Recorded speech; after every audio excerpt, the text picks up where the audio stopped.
My name is Craig Powell. I know Miss Daphne and Miss Cynthia through my organization, which is True Heart Children and Family. And we specifically came together because True Heart, we launched a youth violence prevention initiative a little over a year ago entitled Don't Die Young. And I knew Miss Daphne, and through Miss Daphne, I got a chance to meet moms in Baltimore City and the surrounding area. And as a result, I had the good fortune to meet Miss Cynthia Bruce. So I just want to give a quick introduction to Miss Daphne and Miss Cynthia, and then the next voice you'll hear is Miss Daphne, followed by Miss Cynthia. So Daphne Alston and Cynthia Bruce are both surviving mothers who have and continue to navigate the healing process after the loss of their sons due to gun violence. Part of their healing process has been mobilizing their pain into purpose to serve families and young people as change agents in the Baltimore community. Ms. Alston and Ms. Bruce are here today to share their respective testimonies of healing and submit their desire to continue working in partnership with families, youth advocates, and community organizations to serve young people most impacted by violence. So please welcome Ms. Daphne, and following Ms. Daphne will be Ms. Cynthia. So Ms. Daphne, the floor is yours. And I am going to move the presentation forward. There we go. Good afternoon, everyone. And thank you, Craig. We'll talk today about moms. Of course, I'm a mother of a murdered son. My son was murdered in Harford County, July of 2008. And that was a life-changing experience for me and my husband and my family.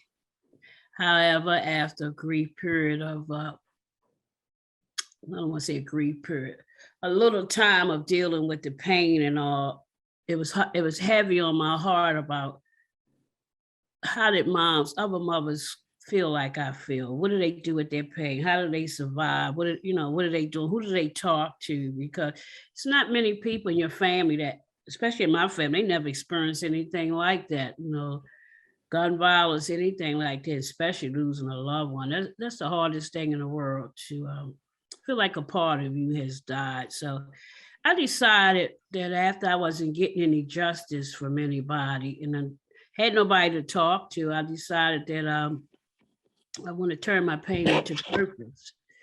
And I started something with myself called Daphne Mondays, and I would get on the phone on Mondays on my day off and start calling legislators and calling my state's attorney and other states' attorney, really pretty much in the state of Maryland, asking them about getting justice. What does justice look like? what am I supposed to do with this pain? And also the pain of not knowing who killed my son, or was I ever going to see a courthouse, or was I ever going to hear from anybody?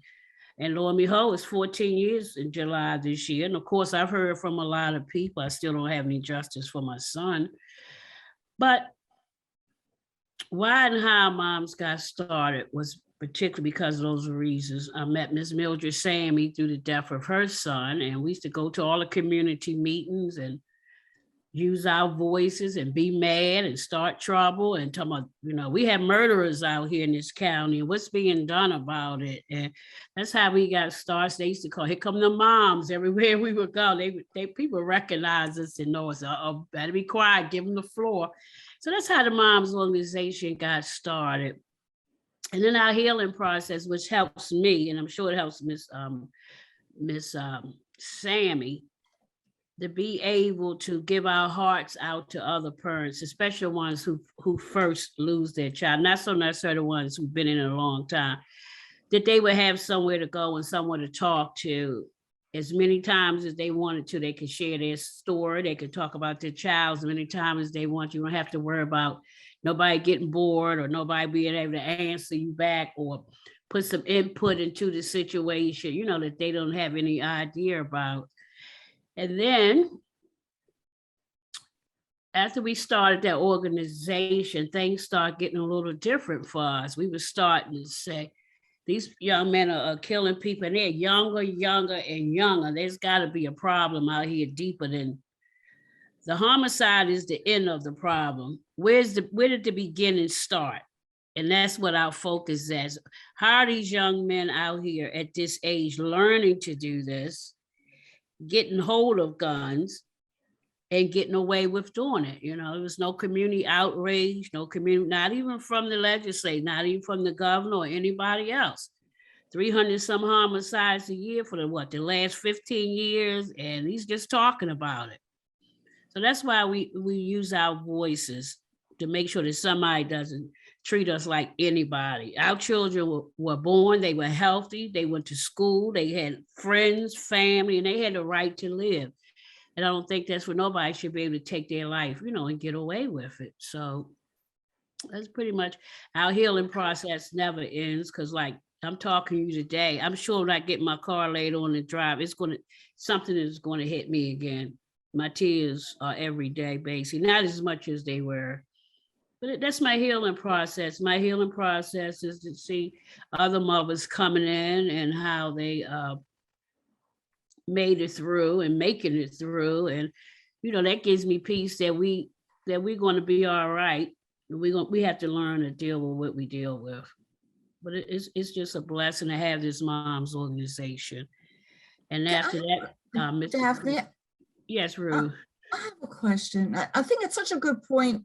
What you were saying was how, you know, that the violence is the end of the end of it. It's not the beginning of it. So how do you attack the beginning of it?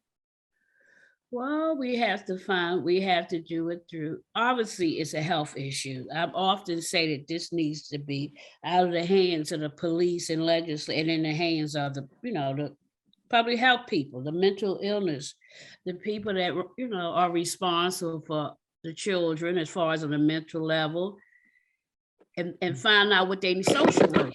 You know, most of these kids I know probably been through the social worker system, or been in broken homes, or been around and born into violence, which they think is normal because that's all they've been around.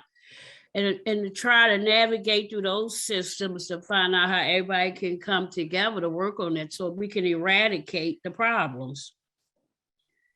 Children learn what they see. It's hard for me to blame stuff on children. I think if the gunman that killed my son was 30, maybe 35, 40, 45, I could say, well, you know, he knew better because he'd been around long enough to know right from wrong and stuff. But we have kids, I believe the ones that, well, my son he was 22 at the time. I think them young men maybe 16 to 17 years old. Why they have so much anger and hate and pain, and where they get it from? I mean, we have to bring this to society. Society got to get fixed if we want to get our children fixed.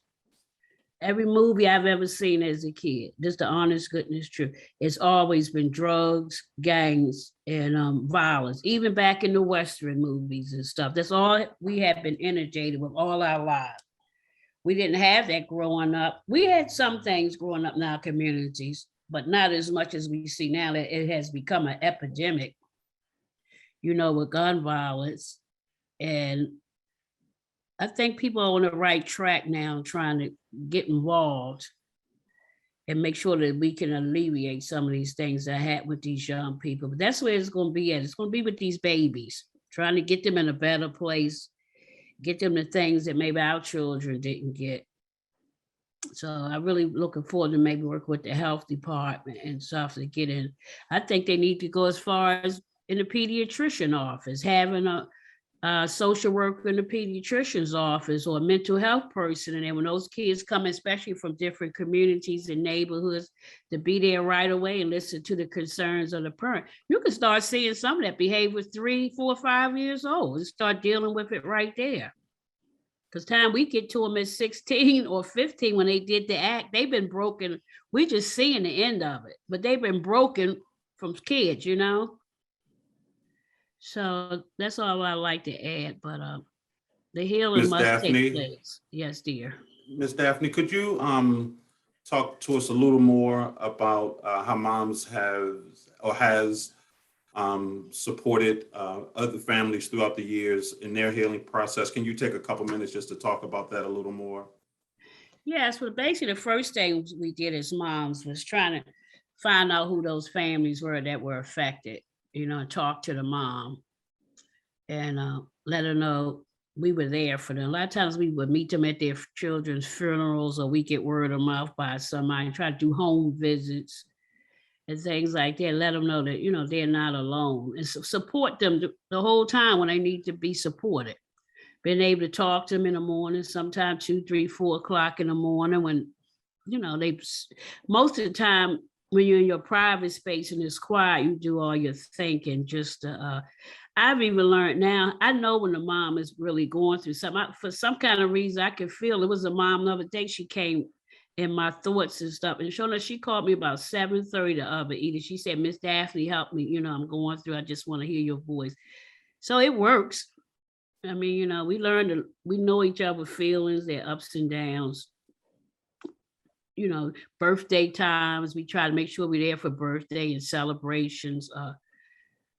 On their death anniversary, we try to make sure we're there to support each other, at those times. Was there anything else? No, thank you. Thank you, Miss Daphne. Appreciate that.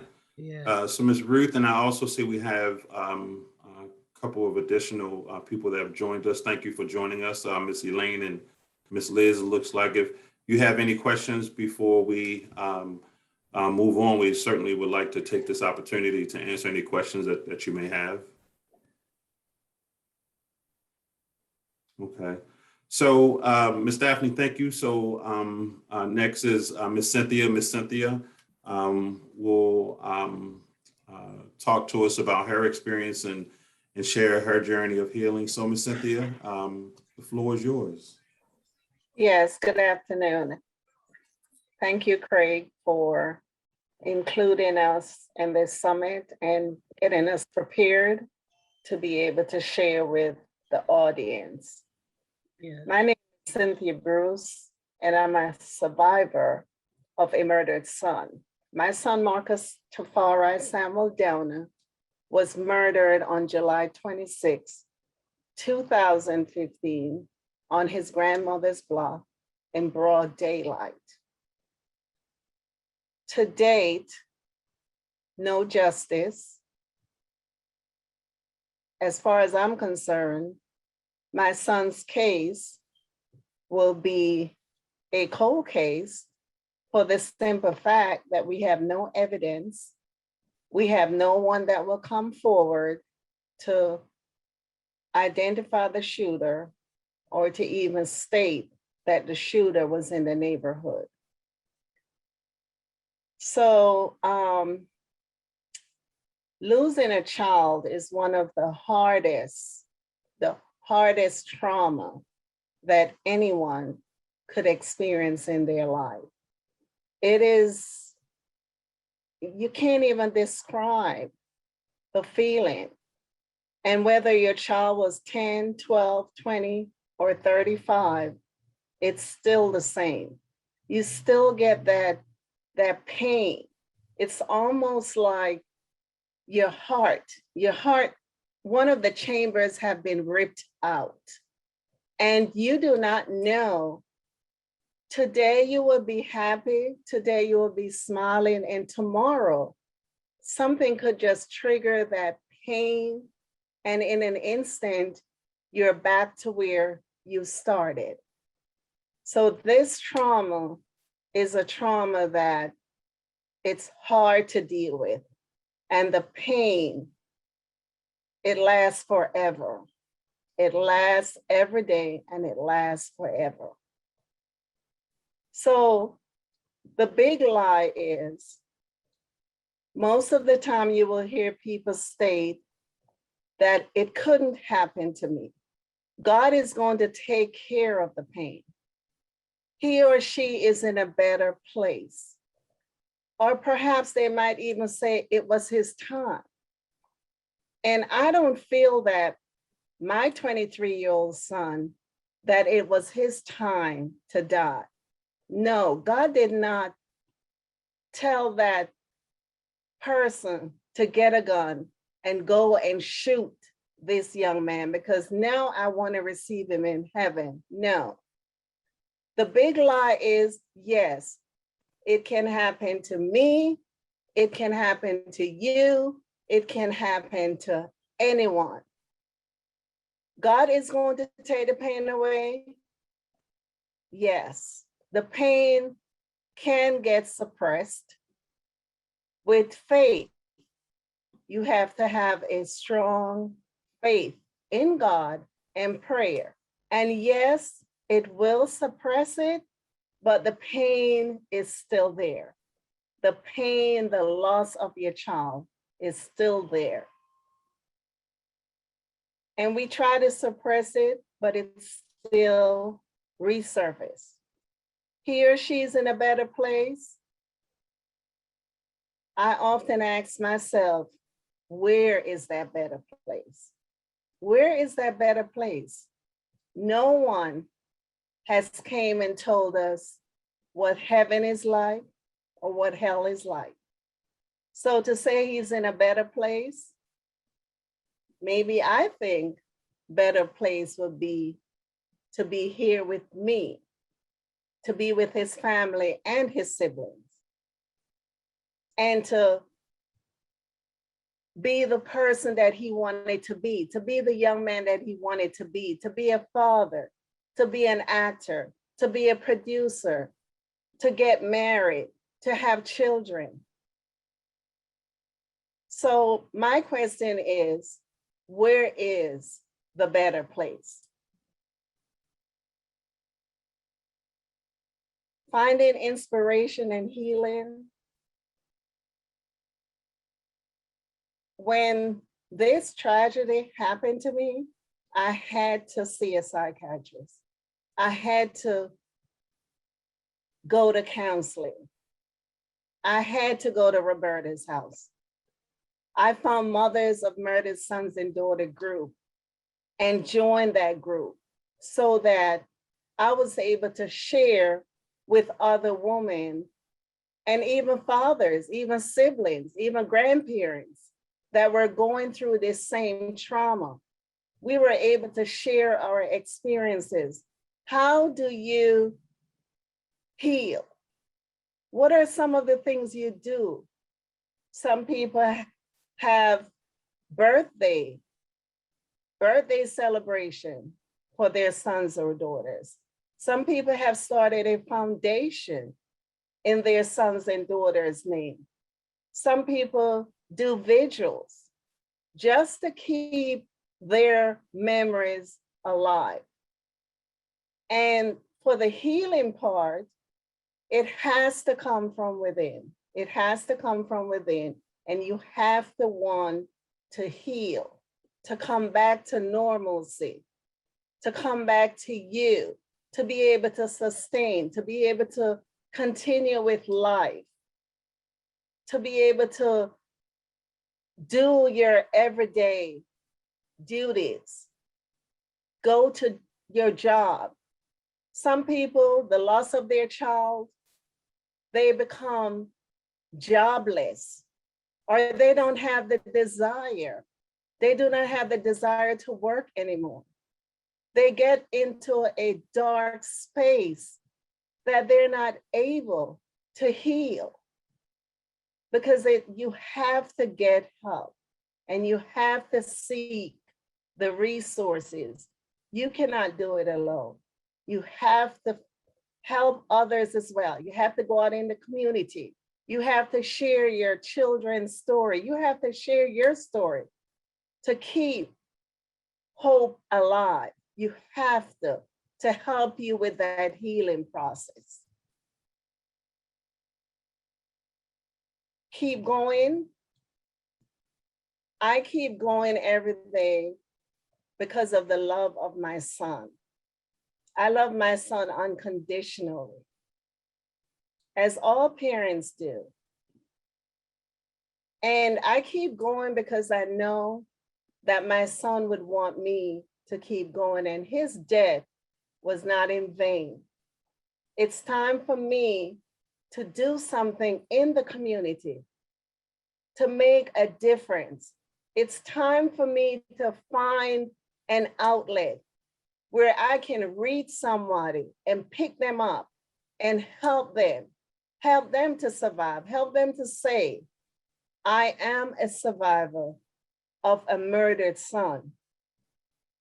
I have to keep on keeping on, bonding with my family, bonding with his siblings, making sure that holidays, Christmas, we still leave an empty spot at the table for Marcus. And just to return to a sound mind and state. I keep going on every day. I have a smile on my face, but many days it's not a smile because I'm still hurting for my son. So you have to turn your pain into purpose, and you have to help others in the community who needs help. And you have to continue to share the story to anyone who wants to listen. Thank you. Ms. Cynthia, thank you. Thank you so much. I just spoke with Ms. Cynthia yesterday, and I shared with her how much I honor her willingness to turn her pain into purpose, and also for Ms. Daphne. So I thank you, ladies, for your continued work in serving the community. What I want to do now is just share a little bit about the work that the moms is doing in the community, so that we can leave a few minutes so that if anyone has any questions. So the moms, as I mentioned a little while ago, the moms are partnering with True Heart on an effort to address youth violence. The initiative is called Don't Die Young. And we've been working with moms for maybe the last year. If you go to the Don't Die Young website, it's www.don'tdieyoungcares.com. You'll be able to see Miss Daphne's story on there. If you go to the moms page on the Don't Die Young website, Miss Daphne shared more information about her experience with the loss of her son and what led to establishing the moms group. So you can see Ms. Daphne's story on the website.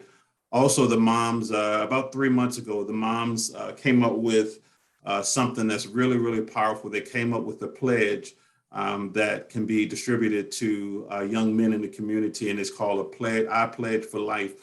And there are principles on here that young people can take a look at each day. We are encouraging them to read the pledge. There are about 15 pledges on this information sheet, and if they just identify one thing for that day that can encourage them, that can help them to get through the day safely and make it home alive, and more so than that, to help them to understand that there is a purpose on their lives, because that's the challenge to many of our young people. They just don't understand or believe that they have a purpose for their lives.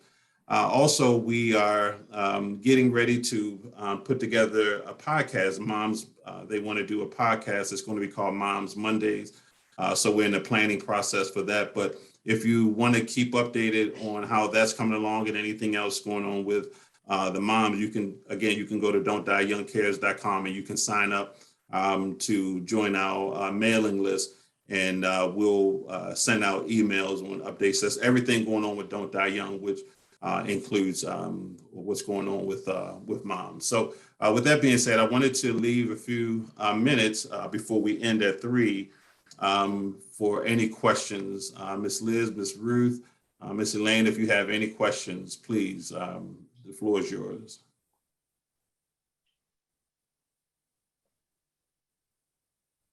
I just want to thank you all for doing the work that you're doing. Clearly, it's a passion project, and I just appreciate having the chance to be here and hear a little bit about the work that you're doing, and I'm thankful. Thank you so much. Thank you, Liz. And I I'd want like to to know, Go ahead, Elaine. I'm sorry. Hi, I'm Elaine. sorry. I just wanted to thank you for your work as well. It's been amazing to see what you're doing in the community. I wanted to ask your thoughts on something that's really difficult for me to come to a decision on. And first of all, I'm not directly a gun violence survivor myself, but I consider myself an ally and a worker in the cause.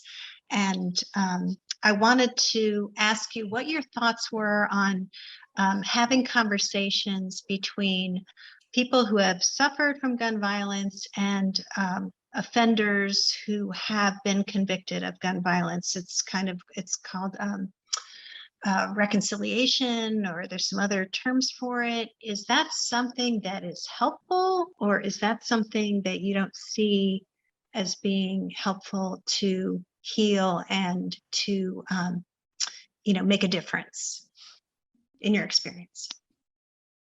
Elaine, we have been doing that in our organization. It just started really the community meetings we had, during the COVID. But we were with the Unger guys. A lot of them came through there and met with us on some Sundays, and they talked to us about how they murdered somebody and everything. And that was kind of helpful because it helped us.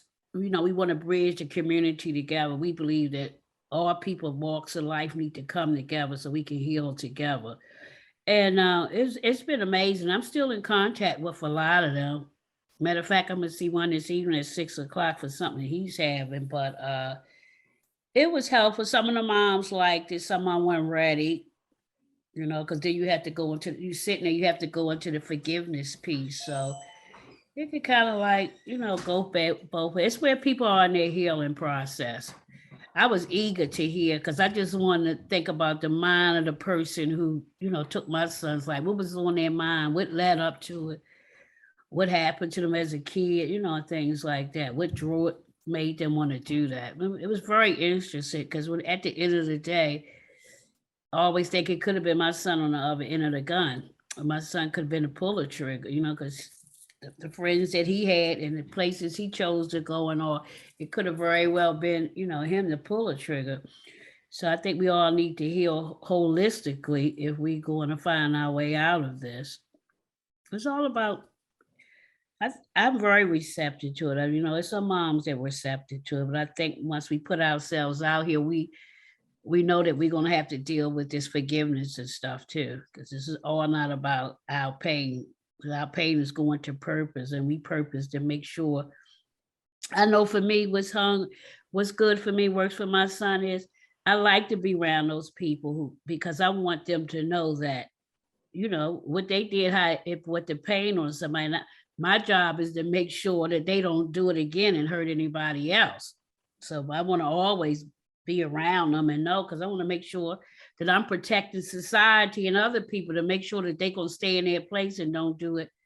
Let them hear our story, hear our pain and what they have done, and perhaps they won't ever do it again. Or a lot of them work really hard in the communities in different groups and safe streets and things like that to make sure.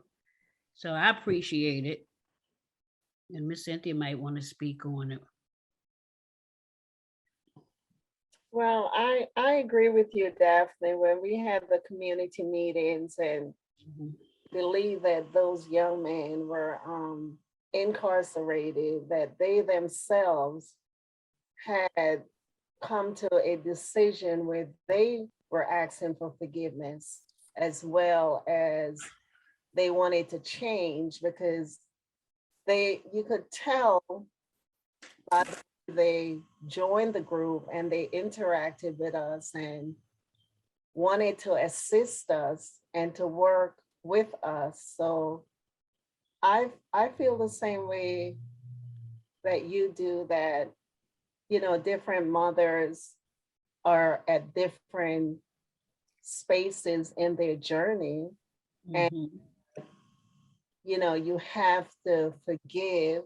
I mean, I know one mom, she was very upset when she found out that mother was a part of a group, that her son actually was in prison for life for a murder that he had committed. So it has to be, how you and what part of the journey and how you want to attack that forgiveness.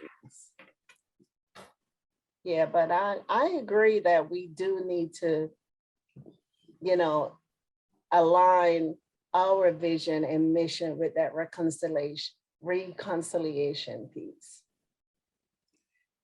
You know what I always say, Elaine, when I'm talking to young people and try to put my voice out there, say, guess what?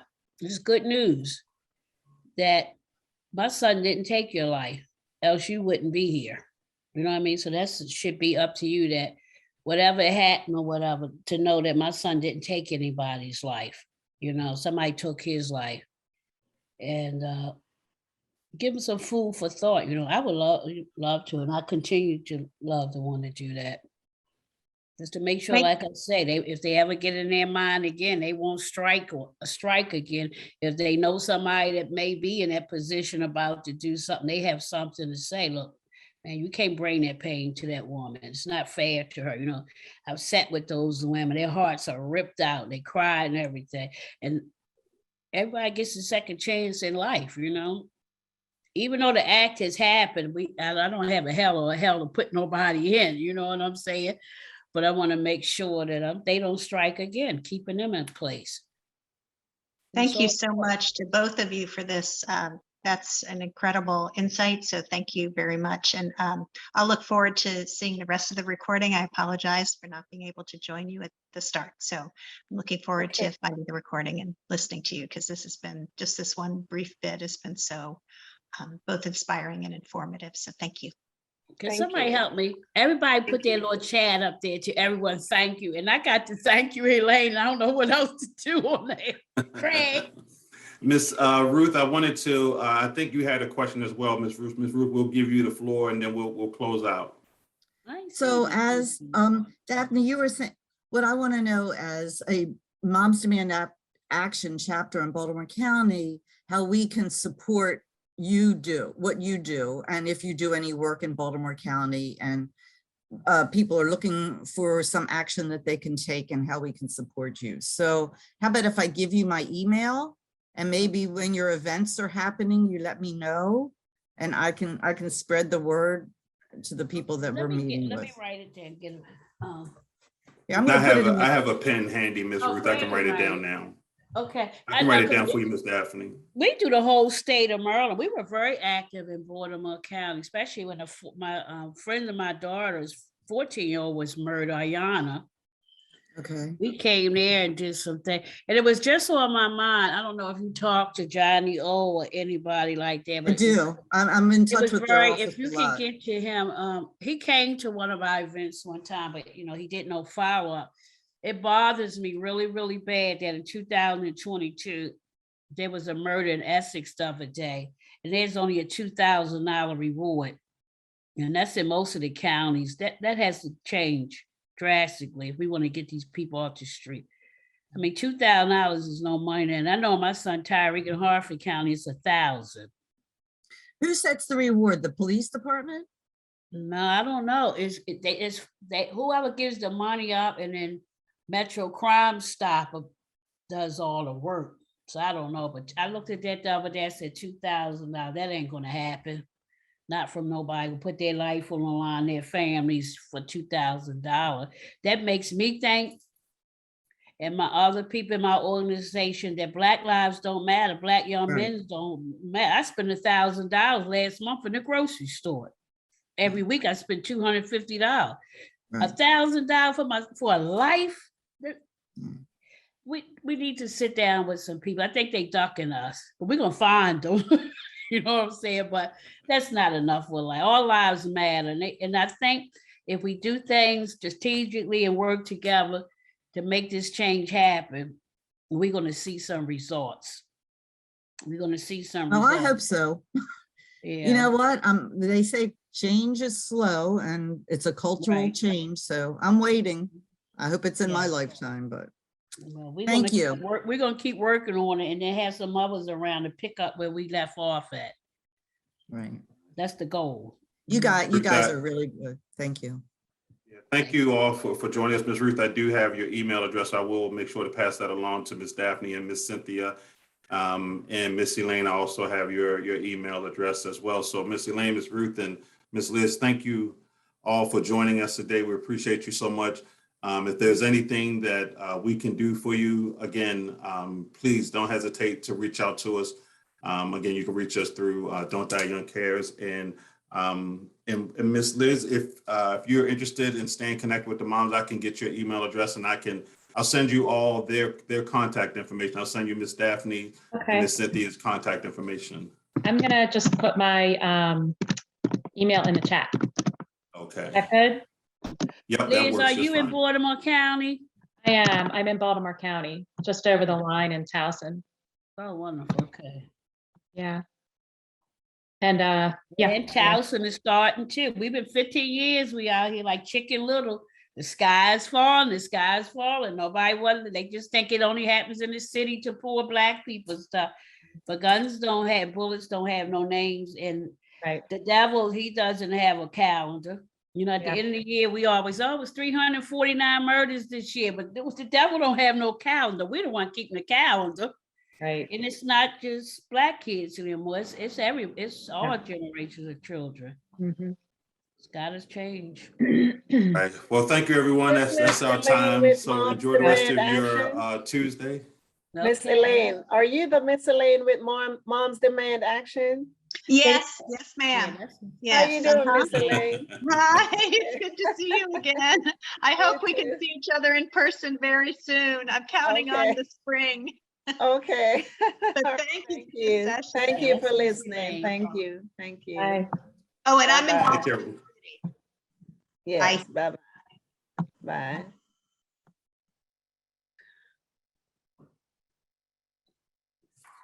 So we just hang up Craig or what we do? Yep, you can just hang up, Miss Daphne, and I'll reach out to you.